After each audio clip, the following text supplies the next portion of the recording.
Hello you beautiful Aunt Bessies and welcome back to Couch Potatoes. Today's topic is one we've touched on before in our Starfield video, but with the news bomb that dropped last weekend I felt it was one we could regurgitate into a video as we're fucking lazy and need more videos to keep pushing the algorithm for YouTube.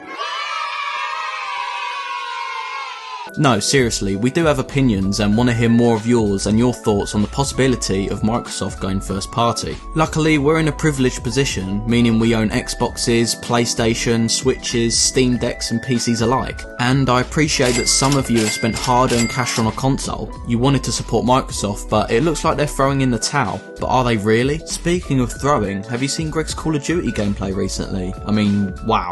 Hold on, that ain't in the script, Jack. It isn't.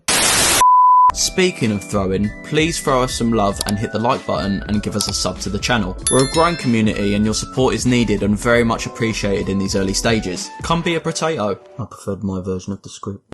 Of course, if you have no clue what all this means, let me break it down real quick.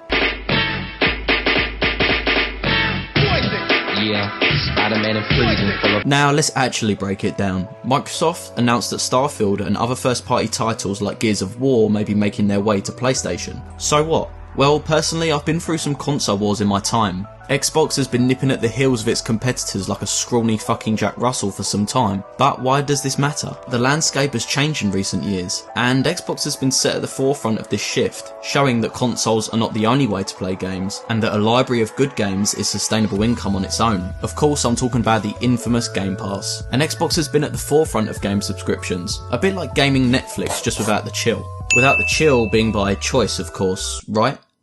Right guys? Right? Phil Spencer openly said they're in third place in regards to console players, and they know it's an impossible task to get people to sell their current consoles and move over to Xbox. They know that they messed up with not releasing enough great games and let PlayStation run away with the last generation, with players having a catalogue of games in their library that is not on their platform. So their plan going forward was to make great games themselves and put them on Game Pass. So Xbox spent a ton of money snapping up some of the best studios and developers in the business, and we're all waiting on the Xbox takeover, right? Well, despite their tactics seeming unloyal to their console holders, Xbox needs to bring in the money, and with the smallest hardware share, why would they limit themselves? Think about it. Xbox Game Pass is already available on PC, and with a few games on their Switch too, why would Microsoft pump all this money into making the best games they can if they can't sell them? So yeah, it does kinda make sense that they want to broaden their audience. I get they're sleeping with the enemy, you slag, but this is business, and Microsoft could become the game makers of the generation. They were never going to keep titles like Call of Duty as Xbox exclusives, so why keep any of them? There are talks of first party titles being exclusive for set amounts of time on Game Pass, but honestly I can now see Game Pass going on to PlayStation given the chance. Like it or not, Xbox is becoming an ecosystem, and with their subscription focus it only makes sense to offer this subscription to everyone else, on all platforms. Now honestly I can't see this happening overnight. This is going to happen maybe in the next generation before we see the full ramifications of this news, but to me it seems like a great strategy. So why buy an Xbox now or ever in the future? I think it's just going to be another way to play Game Pass, and I do see them keeping the Xbox cheaper than the PlayStation for this reason. I don't see them competing for power because let's face it, PC upgrades move so much faster.